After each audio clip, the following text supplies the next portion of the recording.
अस्सलाम वालेकुम। उम्मीद है आप सब खैरियत से होंगे। आज 16 अक्टूबर 2023 है। आज की वीडियो कोलगेट पाल्मोलिव पाकिस्तान के हवाले से। आज की वीडियो में हम वही 5 चीज़ें कवर करेंगे, जिसमें पहले हम कंपनी का बैकग्राउंड बताएंगे, करती क्या है, इसके प्रोडक्ट्स बताएंगे। दूसरा, इसकी फाइनेंशियल परफॉर्मेंस की बात करेंगे। तीसरा, इसकी रिजल्ट्स की बात करेंगे कि क्या अनाउंसमेंट करता है डिविडेंड के हवाले से। और चौथा, इसमें अपना व्यू बताएंगे, आया इसको बाय करना चाहिए, नहीं करना चाहिए, किस पोजीशन में बाय करना चाहिए।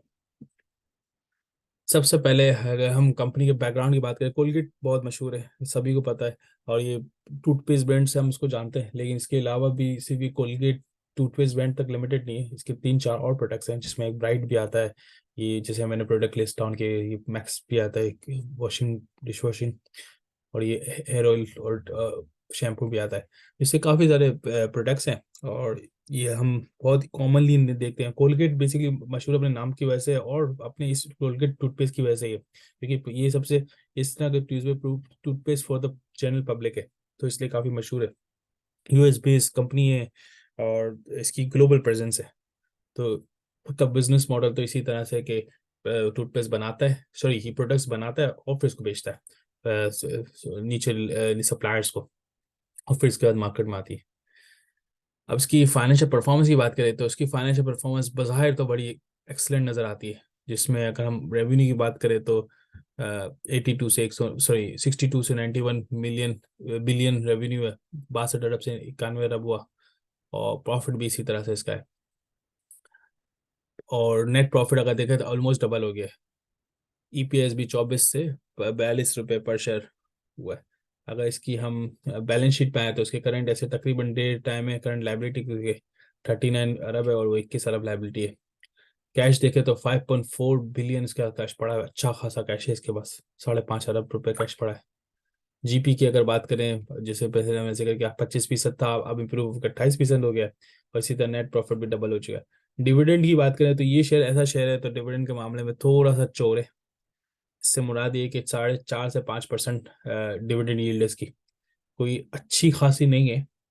और इसकी मैं एक वजह एक बताऊं, क्योंकि इस शेयर में ना ग्रोथ, वैल्यू वाइज ग्रोथ बहुत ज्यादा है, डिविडेंड वाइज ग्रोथ कम है।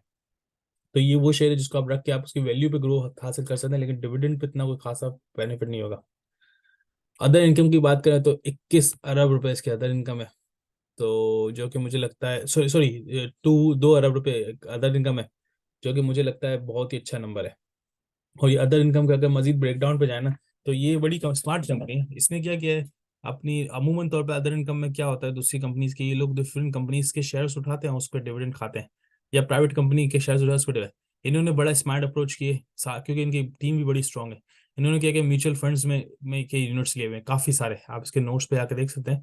और और वो म्यूचुअल फंड्स को डिविडेंड देते हैं, तो उसकी बेसिस पे इसको 21 अरब रुपए मिले। इसकी इन्वेस्टमेंट अगर मैं जाऊं तो ये इसकी इन्वेस्टमेंट जो है वो ये 14 अरब की इन्वेस्टमेंट की हुई है।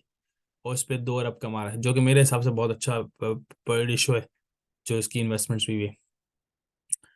बाकी इसके अलावा मैं बात करूँ, ये कंपनी डिविडेंड के मैंने बताया था 4 से 5% डिविडेंड यील्ड है, कोई अच्छी ज़्यादा नंबर नहीं है, लेकिन वैल्यू पे ग्रोथ है। प्लस ये कंपनी बोनस शेयर्स रेगुलरली देती है, ठीक है। तो इस हिसाब से मुझे ये थोड़ा सा अट्रैक्टिव लगी। बोनस शेयर का वैसे एज सच फॉरन फायदा नहीं होता, लेकिन लॉन्ग टर्म में वैल्यू हमेशा, जब भी बोनस शेयर देती है तो वैल्यू नीचे जाती है, फिर उसी ओरिजिनल वैल्यू पे आने की कोशिश करती है कंपनी। तो मुझे इसलिए लगता है बोनस शेयर का एक बेनिफिट है। और रिसेंटली इसने अनाउंस किया था तकरीबन 5 रुपए, और इससे पहले भी 20 रुपए दे चुका है। और बोनस शेयर्स भी आप मेंशन हुए कि इन्होंने इतने परसेंट बोनस शेयर पीछे हिस्टोरिकली दे दी इसी साल। तो इस वजह से मुझे ये कंपनी थोड़ी सी अट्रैक्टिव लगती है, इस बोनस शेयर की वजह से प्लस वैल्यू में ग्रोथ की वजह से। कैश डिविडेंड की वजह से अच्छी नहीं लगी कि 1400 रुपये का शेयर है, तो इसलिए 1400 1410 इस तरह का कुछ शेयर है। तो ये है। अगर मैं अगर इन्वेस्टमेंट की पॉइंट से बात की जाए तो लॉन्ग टर्म के लिए बहुत अच्छा है। बाइंग प्राइस मुझे लगता है अभी थोड़ी सी ज़्यादा है, और मार्केट थोड़ी 40 50 50 हज़ार करीब पहुंच गई। मुझे लगता है ये नीचे थोड़ी सी आएगी, तो आप इसको बाय करें डिप पे, और फिर इसको रखें 1 2 3 साल के लिए। इसकी वजूहत ये है कि ये लॉन्ग टर्म ग्रोथ देगी, वैल्यू में, डिविडेंड में नहीं देगी और मेरी ये जो मैं सजेस्ट करता हूँ लॉन्ग टर्म, इसकी वजूहत ये है, ये बेसिस है मेरी ओपिनियन के। सबसे पहले ये ऐसी कंपनी है जिसके जो फ्री फ्लोट मतलब है, का मतलब है जो मार्केट में शेयर्स फ्लोट हो रहे हैं ना, वो 10% ज़्यादा नहीं है। मतलब 90% शेयर्स इनके ओनर्स ने रखे हुए हैं, 10% पब्लिक को इशू किए हुए हैं। तो इस वजह से इसका एक वॉल्यूम कम है और ये अट्रैक्टिव कंपनी की निशानी है। आपको याद होगा यूनिलीवर ने बाय बैक किए थे अपने शेयर्स और इतना बाय बैक कर दिया कि पब्लिक अनलिस्टेड पे आ गए।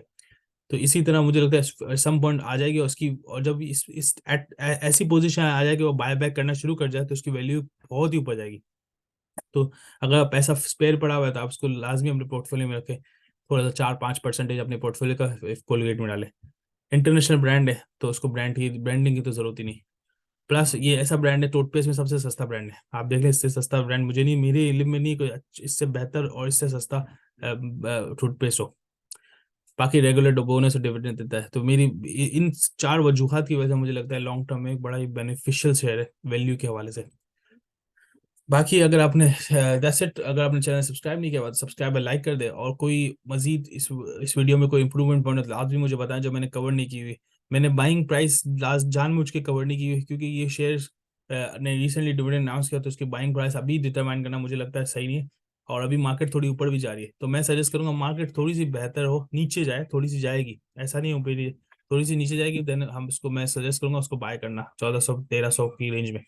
बहुत अच्छा शेयर है, करंटली भी अच्छी प्राइस पे, लेकिन मैं समझता हूँ मजीद और नीचे जाएगा तो बाय करना लॉन्ग टर्म। दैट्स इट, जज़ाकल्लाह। अगर आपको कोई सवाल हो तो लाजमी आप पूछें, इंशाल्लाह मैं आपको जवाब दूंगा। अस्सलाम वालेकुम।